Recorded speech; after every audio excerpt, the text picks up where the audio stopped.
መጽሐፍ ቅዱስ ያሳችሁ ዘፍጥረት ምዕራፍ 2 ቁጥር 18ን በጋራ እናወጣና በጌታ ስም አነባለሁ።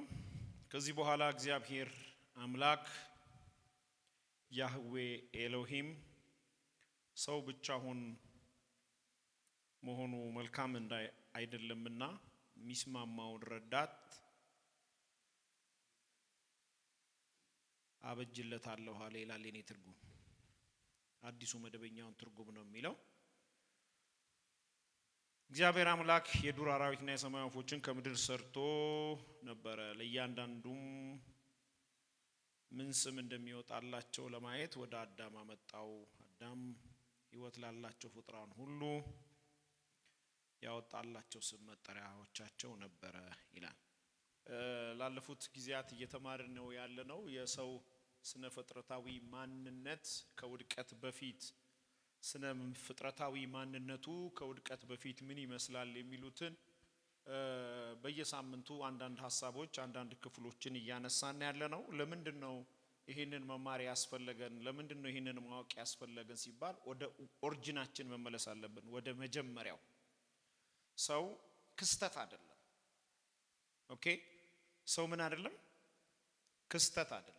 ብድግ ብሎ የመጣ የ9 ወር ውጤት አይደለም። በአንድ ወንድና በአንድ ሴት ማህፀን ውስጥ በሁለት ሰዎች ፈቃደኝነት የተፈጠረ ፍጥረት አይደለም። ሰው እግዚአብሔር ከስትንፋሱ ሕያው ነፍስ ስላለው በዘላለም እቅድ ውስጥ ስላለ ሰው ውስጥ ዘላለማዊነት አለ። ለዚህ ነው ለሰው አገልጋይ የተበጀለት፣ ለሌላው ጠባቂ የተበጀለት። ለሰው ግን አገልጋይ ለሰው ነው እግዚአብሔር አንድያ ልጁን ሰው አድርጎ የላከው። ስለዚህ ጤነኛ ህይወት እንድንኖር፣ ጤነኛ አገልግሎት እንድናገለግል፣ ጤነኛ ምልልስ እንዲኖረን እቺን አጭር እድሜ ዘላለም ስለምንሄድ ከሱ ጋራ አብረን እዛ ስለምንገባ የተጸጸትንበት አመታትና ወራቶች እንዳይኖሩ በህይወት ዘመናችን የተቃና ነገር እንዲኖረን ህይወትን በአጋጣሚ ከመጀመሪያ መጀመር ይሻላል።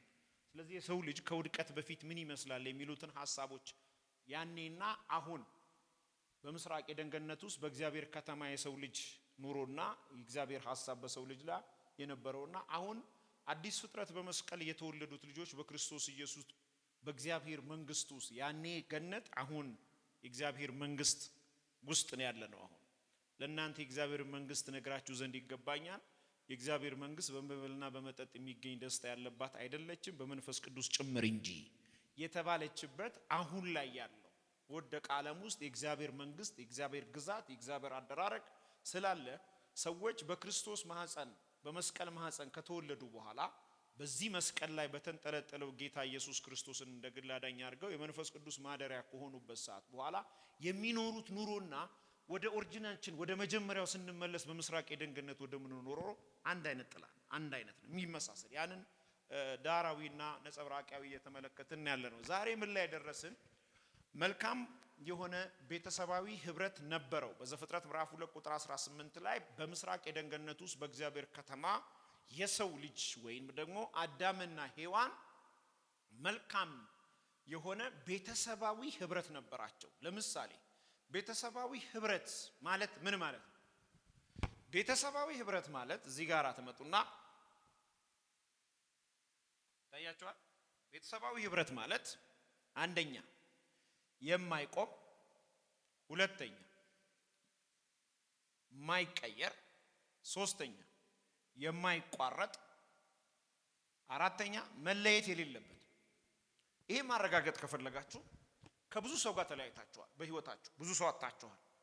እስከዛሬ ያልተለያችሁ በብዙ ችግር ውስጥ ሆናችሁ ያልተለያችሁ ሰው የደም ንክኪ ያላችሁ ሰው ወንድም እህት ሞት ካልለያችሁ በስተቀር በፈለገ ግጭት ውስጥ ብታልፉ ወንድምነቱ ይፋቃል፣ ቤተሰብነቱ ይፋቃል፣ እህትነቱ ይፋቃል?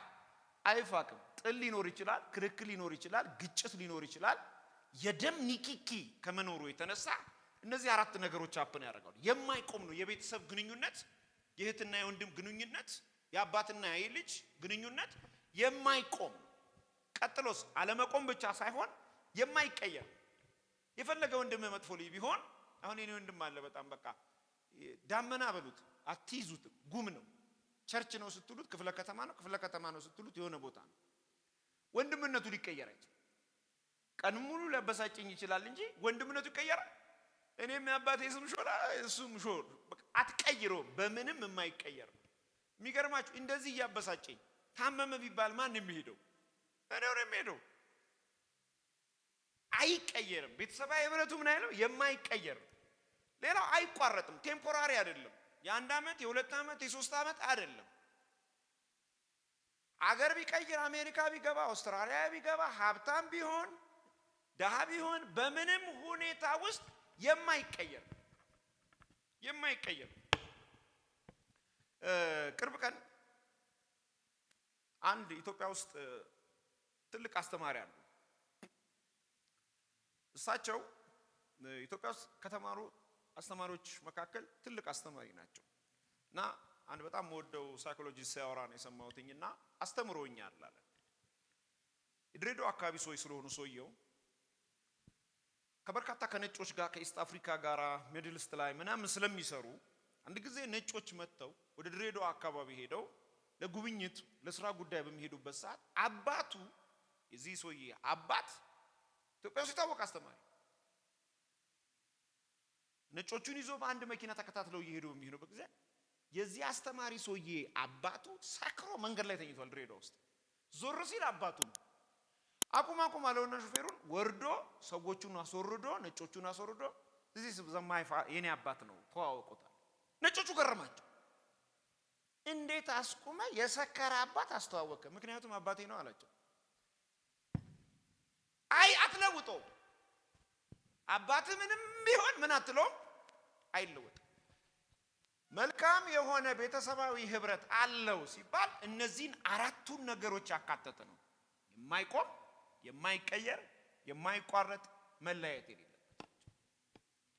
በምስራቅ የኤደን ገነት ውስጥ አዳም ሔዋን እግዚአብሔር አሁን የምታዩቸው ምድረ ፍጥረታት ላይ ያሉ ሁሉ አዲስ የተፈጠረ ነገር የለም። ያኔ የነበሩ ናቸው። ሁሉም ጋራ ሰላማዊ ግንኙነት ነበራቸው። ይሄ ሰላማዊ ግንኙነት በበላይነት ሲተዳደር የነበረው በእግዚአብሔር ቢሆንም መሪነቱ እግዚአብሔር ቢሆንም አደራውን ተወጪ ግን ሰዎች ነበሩ። ስለዚህ ከእግዚአብሔር ጋር ያላቸው ግንኙነት ጤነኛ በሆነበት ዘመንና ጊዜ ሁሉ ወደዚህ በሚዞሩበት ጊዜ እርስ በርስም አልፎ ደግሞ ከእንስሶች ጋራም ጤናማ የሆነ ግንኙነት ነበራቸው። ለምሳሌ በምስራቅ ኤደን ገነት ቤኪ እሳት ቢነሳ እሳት አደጋ ቢነሳ ምን እንደሚደረገው አዳም ይመጣና እሳቱ እንዲህ ነው የሚለው እሳት አቤት ይለዋል። እሳቱ አታቃጥላቸው ሲለው እሺ ብሎ ማቃጠል ነው የሚያቆመው። በፍጥረት ሁሉ ላይ ምንድነው እሱ? አልሰማሁኝም። አሁን ነው ለመቆጣጠር ጥረግለብራ በሚልበት ውስጥ አንዳንድ ነገሮች ከባድ ይሆናል። ለምሳሌ ኢሳይያስ ላይ ስትመለከቱ በጽዮን እንዲሆናል ይልና በእባብ ጎሬ ሕፃናት ምን ይላሉ? ያኔ ነበር ቢኖር አየህ፣ መርዙ የለም።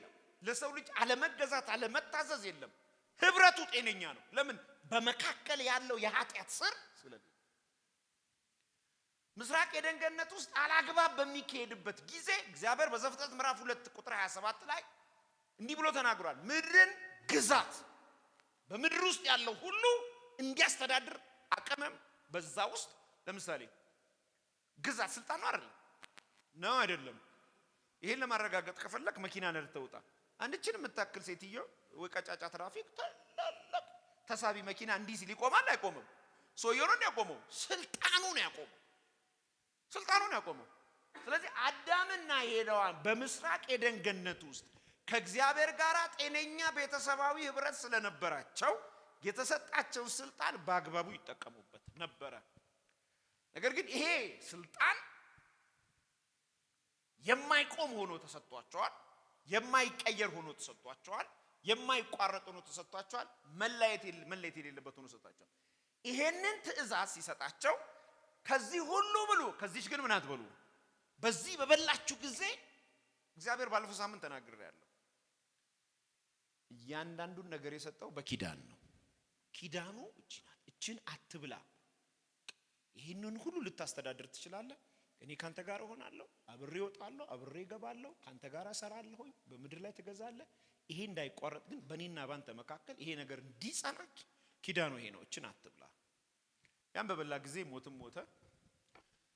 የማይቋም የነበረው ግንኙነት እንዴት በብሉይ ኪዳን በምስራቅ ኤደን ገነት ውስጥ ባይቆምም ክፍተት እንደነበረበት ያሳያል። ጌታ ኢየሱስ ክርስቶስ እስኪመጣ የማይቀየር ጧትና ማታ ሲገናኛቸው ነበረ። ባይቀየርም በብዙ ሰዎች አማካኝነት የሰማይ አምላክ እግዚአብሔር አልፎ ድምጽ ይናገራቸው ነበረ። በብሉይ ኪዳን አልተቋረጠም ግንኙነቱን። እስራኤል የሚባለውን አብርሃም የሚባለውን ሕዝብ ከመረጠ በኋላ ከዛ በፊትም በነ ሄኖህ አካባቢ ላይ በየክፍለ ዘመኑ ሳይቋረጥ እግዚአብሔር የሰው ልጆችን ለማዳንና ወደ ሐሳቡ ለማምጣት የተጠቀመባቸው መንገድ ነበረ።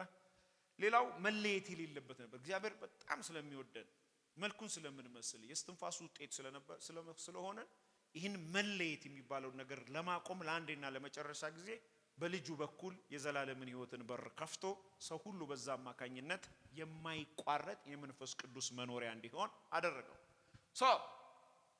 ዛሬ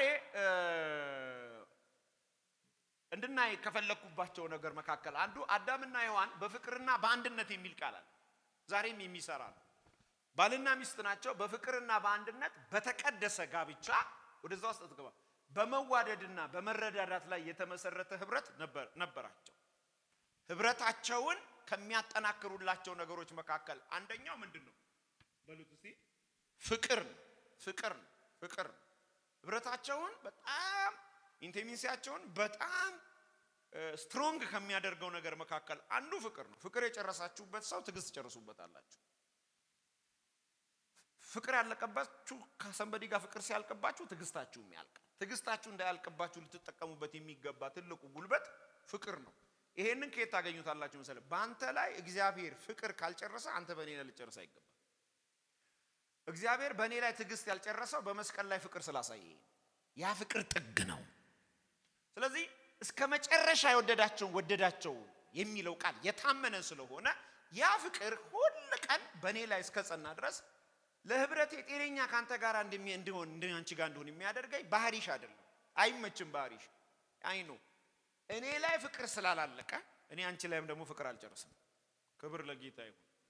ያ ትልቅ ጉልበት ይሰጠናል። ምን አይነት ጉልበት? ለአንድነት ጉልበት ይሰጠናል። የመጀመሪያው ጉልበታችን አንድነት ውስጥ ከየት የመጣ ነው? ከፍቅር የመጣ አንድነት። ከጥቅም የመጣ አንድነት ያልቃል። ከፍቅር የመጣ አንድነት ጉልበት አለው። ብዙ አንድ ልብ ያላቸው አንድነት ያላቸው ሰዎች አንድ ያደረጋቸው ጥቅማቸው ነው። በጥቅም የተገናኙ ሰዎች ከጥቅም የተነሳ አንድ የሆኑ ሰዎች እያንዳንዱ ነገር ከጥቅም ስለተነሳ ጥቅሙ ባለቀ ሰዓት ላይ አንድነቱ ይቀጥላል? አይቀጥልም። ከፍቅር የተነሳ አንድነት ግን መነሻው ፍቅር ስለሆነ እንዲያው በነፃ ስለሆነ ምንም ችግር ስለሌለበት ሆሊ ስለሆነ አንድነታቸው ለብዙ ሰዎች ትርፍ ያለው ይሆናል። ወዳጅነት ስትመሰርቱ መነሻ መሆን መቻል ያለበት ፍቅር ከማንም ጋር ስፔሻሊ በዚህ ዘመን ላይ ወደ ህይወታችሁ የምታመጡት ሰው ቆም ብለሽ ማሰብ መቻል አለብሽ። ወደ ህይወታችሁ የምታመጡት ሰው መነሻው ምንድነው? ፍቅር ከሆነ በቃ አንድነታችሁ ጠንካራ የሆነ ጉልበት እያገኘ ውበት እያገኘ ኃይል እያገኘ እየበረታ ይሄዳል። በአንድነት ውስጥ ደግሞ የእግዚአብሔር ጉልበት ይታያል አይታይም? ይታያል። አብ፣ ወልድ፣ መንፈስ ቅዱስ እነዚህ እኮ አንድ ናቸው። የሥላሴ ትምህርት ላይ እንዳልገባባቸው። ሌላው አዳምና ሔዋን ከፍቅር ተነስታ አንድነታቸው ጠንካራ ነበር። አንድነታቸው ጠንካራ ያደረገው ነገር እኔ ይገርመኛል። የሚገርማችሁ ነገር አዳም ከሔዋን በፊት ነው ትእዛዝ የተሰጠው ከዚህ ዛፍ አትብላ ተብሎ። ጠባቅ ስለሆነ ግንኙነታቸው እግዚአብሔርን ከመስማት እሷን ሰምቷል። ከእሷ ጋር ያለው ህልበት ጤነኛ አይደለም። አትንካ የተባለውን ዛፍ እንኳን በእሷ በኩል በልቻለሁ ብላ ስትለው ብልት ነው ያደረገው። ምን አይነት ህብረት እንደሆነ አላውቅም። ይሄን ያክል ነው ጠንካራ ህብረት ያላቸው። መጨረሻቸውን ታዩታላችሁ። ሌላው በፍቅር በአንድነት በተቀደሰ ጋብቻ። ይሄ የተቀደሰ ጋብቻ በሁለት ይከፈላል። የመጀመሪያ ወንድና ሴትን ሲያመለክት፣ ሁለተኛ ክርስቶስንና ቤተክርስቲያንን የሚያመለክት በተቀደሰ ጋብቻ ነው። በተቀደሰ ህይወት ነው የጠራን ኢየሱስ። ለዛ ማዕከላችን ያስቀመጠው ውስጣችን የተቀመጠው እኔ ብሄድ ይሻላችኋል፣ እኔ ከሄድኩ በኋላ የሚመጣው እሱ መንፈስ ቅዱስ ወደ እውነት ሁሉ ምን ይብላችኋል? ይመራችሁ። የተቀደሰ ነው ይሄ መንፈስ። ክብር ለኢየሱስ ይሁን። በባልና በሚስት መካከል የሚኖረው ፍቅር ሲሆን በቤተ ክርስቲያንና በክርስቶስ መካከል ውበት የሚሰጠው መንፈስ ቅዱስ ነው። ለክርስቶስ ኢየሱስ ፍጹም ሙላት የሚያዘጋጀን ማን ነው? ሆሊ ስፒሪት ነው። ነቀፋ የሌለባት ውብ ሙሽራ አድርጎ የሚያዘጋጀን ማን ነው? መንፈስ ቅዱስ። የተቃና የህይወት መንገድ እንዲኖረን የሚያደርገው ማን ነው? ወደ እውነት የሚመራን ማን ነው? በእግሩ ፊት እንድንበረከክ የሚያደርገን ማን ነው? የተቃና አመለካከት እንዲኖረን የሚያደርገን ማን ነው? መቆሸሻችንን የሚያስረዳን ማን ነው? የሚያጥበን ማን ነው? የሚያቆመን ማን ነው? የቅዱስ ጋብቻ መሰረት ነው መንፈስ ቅዱስ። ከክርስቶስ ጋር ለሚኖረን ህይወት ጉልበትም አቅምም ብርታትም የሚሰጠን ማን ነው? መንፈስ ቅዱስ። ይሄንን ካልኩኝ መንፈስ ቅዱስ ያለበት ወይንም ወደ ምስራቅ የደገነት ስመለስ በጣም በሚገርም ሁኔታ መነሻው ይሄ ስለነበረ በመዋደድና በመረዳዳት ላይ ነበር የመረጡት። በመዋደድና በመረዳዳት ላይ ለምንድን ነው ካልከኝ ሁለቱም እኩል ነበሩ። ሁለቱም እኩል ነበሩ። ይረዳዱ ነበር እንጂ ይረዳት አልነበረም። የምትረዳ ሴት አልተፈጠረችም። የሚረዳዱ ናቸው። በጎደለው ትሞላለች፣ በጎደለባት ይረዳዳሉ እንጂ አንዱ ረጂ አንዱ ተረጂ፣ አንዱ የበላይ አንዱ የታች የሚባል ፍጥረት የለም። ሁለቱም የእግዚአብሔር ልጆች ናቸው። በመረዳት ላይ የተመሰረተ ህብረት ነበራቸው። ስለዚህ ጤነኛ ህብረት ነው በውስጣቸው እስከ ወደቁበት ቀን ድረስ። እንግዲህ በአንዱ አዳም ሞት ከገባ በአንዱ በክርስቶስ ምን ገብቷል? ህይወት ገብቷል። በክርስቶስ ለሆኑት አሁን ምን የሌለባቸውም? ሲጮክ በሉና የለብኝም በሉ። ሲኩነኔ የለብኝም በሉ። የክርስቶስ ኢየሱስ ደም ከዘመናዊ ኃጢአት ብቻ ሳይሆን ከዘላለም ኃጢአት ነው ያጸናን። ወደዚህ ስመጣ ቤተሰባዊ ህብረት ለአገልጋይ ክብሩ ነው። ጻፉ። ቤተሰባዊ ህብረት ለአገልጋይ ክብሩ ነው። እንግዲህ ይሄ ጉባኤ አገልጋዮች ጉባኤ ነው። ነገ የምታገለግሉ ናችሁ። በየትኛውም ስነ መለኮት ውስጥ ብታልፉ መጽሐፍ ቅዱስ ማብራሪያን እንጂ ህይወትን አታገኙበትም። እዚህ ጋር ግን ህይወትን ታገኙበታላችሁ። ቤተሰባዊ ህብረት ለአገልጋይ ክብሩ ነው። ክብር ምንድነው ነው? ዝና። ክብር ምንድነው? ዕውቀት።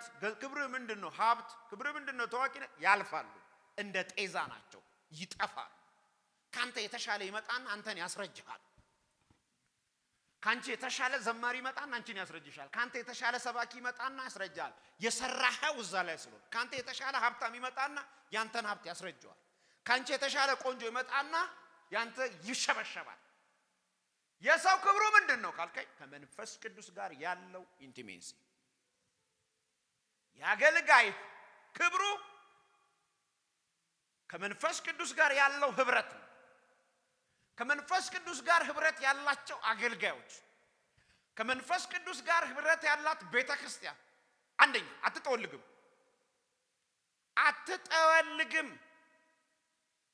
የፊት መጨማደድ በፊት ለፊቷ ላይ ነው። በኃጢአት አትያዝም። በአመጽ ውስጥ አትኖርም። ግሩፕ መከፋፈል፣ አድመኝነት፣ እነዚህ የሥጋ ስራ የተባሉ መገለጫው አይደል፣ አይታይባትም። እሷ ላይ ለጊዜው የሚከብዳትን የትኛውንም ሸክም አራግፋ የእምነቷ ጀማሪ የሆነውን ክርስቶስን በክብር ተመልክታ መንገዷን ትሄዳለች። ለምን? ጤነኛ ህብረት። ያገልጋይ ክብሩ ከመንፈስ ቅዱስ ጋር ያለው ህብረቱ። ይሄንን በጌታ ፍቅር ላሳስባችሁ ፈልጋለሁ። እቺ ዓለም የውድድር ዓለም ናት። እቺ ዓለም በፍጥነት ውስጥ እየተለወጠች ያለች ዓለም፣ በከፍተኛ ፍጥነት ቴክኖሎጂ እየሄደበት ያለበት። ልደርስበት ብለህ ብትሮጥ አትደርስበት። ሀ ስትል እዛ ጋር ሁ ይላል ሁለተኛው ሀገር። ከፍተኛ ኮምፒቲሽን ያለባት ነው። በእነሱ ስፒድ አፍሪካ ውስጥ ቁጭ ብለህ አትችልም። ነገሮች በምሽት ውስጥ እየተቀያየሩ ነው የሚመጡት። አንብበህ ልትረዳ በማትችላቸው ጉልበት የ16 የ17 ዓመት ልጆች ቢሊየነር እየሆኑ ያሉበት ሰዓት ላይ ነው። ነገሮች ከፍተኛ እየሄዱ ነው ያለው። በምንም ልትቋቋሙት አትችሉም። እንኪያስ ይሄንን የዓለም ሲስተም ማምለጫ ግን አንድ መፍትሄ ያሳያችኋለሁ ዛሬ። ከመንፈስ ቅዱስ ጋር የማይቆም የማይቀየር የማይቋረጥ መለየት የሌለበት ንብረት ዛሬ መስርቱ። ጳውሎስ እንደዛ አይደለም? ከክርስቶስ ህብረት ከክርስቶስ ፍቅር ማን ይለየኛል? ከፍታ ነው? ኖ። ዝቅታ ነው? መራብ መጠማት አይደለም። እሺ በውጪ ባለው ፍርሃት፣ በውስጥ ባለው ፍርሃት ከያዝበም እንደሚለኝ በምንም ሁኔታ ዓለምን አፏን አስከፍቶ ሞቶ መልስ የሆነው ከኢየሱስ ቀጥሎ የምትመለከቱት ጳውሎስ ነው። ሞቶ ይፈራ ነበር በሮማውያን ዘንድ። እስረኛ ነገስታቶች ቁጭ ብለው አዋቂዎች ተደርድረው ወታደሮች በዚህ በኩል ሆነው ታስሮ ሲመጣ ይፈራ ነበር። የሰንሰለት ድምፁ ለነሱ መልእክት ነበር። ለምን መሰለህ? ከመንፈስ ቅዱስ ጋር የማይቆም የማይቋረጥ የማይቀየር መለየት የሌለበት ህብረት ነበር አለው። ቴስቲሞኒ ሐዋርያት ሥራ ምዕራፍ 16 ቁጥር 48 ተመልከቱት። በቂ ነው። የማይቆም የማይቋረጥ የማይቀየር የማይቋረጥ መለየት የሌለበት ህብረት ለመኖሩ ሐዋርያት ሥራ ምዕራፍ 16 ቁጥር 48 በቂ ነው። በእኩለ ሌሊት ጳውሎስና ሲላስ ታስረው የሚል ቃል አለ። መቋረጥ አልነበረበትም ወይ? ሲቹዌሽኑ ላይ ነበረበት። ከቁስል በላይ የሚናፍቃችሁ መንፈስ ቅዱስ ይሁን። ከመከራ በላይ፣ ከጥያቄ በላይ፣ ከመልስ በላይ፣ ከችሎታ በላይ፣ ከዓለም ሲስተም በላይ፣ ከእድሜሽ በላይ፣ ከምትጠብቂው ተስፋ በላይ በኢየሱስ ስም ናፍቆታችን መንፈስ ቅዱስ ይሁን። አንድ ሰው ጮህ መንፈስ ቅዱስ ይበልስ። ይናፍቃችሁ። በዚህ ትውልድ መካከል አሸናፊ መሆኛ የሰጠን ብቸኛ ካርድ መንፈስ ቅዱስ ይባላል። በጌታ ፍቅር ይሄን አሳስባችኋለሁ። ዛሬ ያ የለም፣ መልኩን ቀይሮ ግን አለ። ይህን አገልግሎት ለመደገፍ ከስር ባስቀምጥ ነው የባንክ አካውንት እንድትጠቀሙና የወንጌልን ስራ አብራችሁን እንድትሰሩ እያልን ዩቲዩብ ቻናላችንን ሰብስክራይብ በማድረግ ፌስቡክ፣ ኢንስታግራም እና ቲክቶክ አካውንታችንን ፎሎ በማድረግ የጌታን ስራ እንድትደግፉ ጥሪ እናቀርብላችኋለን። ለበለጠ መረጃ በእነዚህ ስልኮች ተጠቅመው ይደውሉ። ተባረኩ።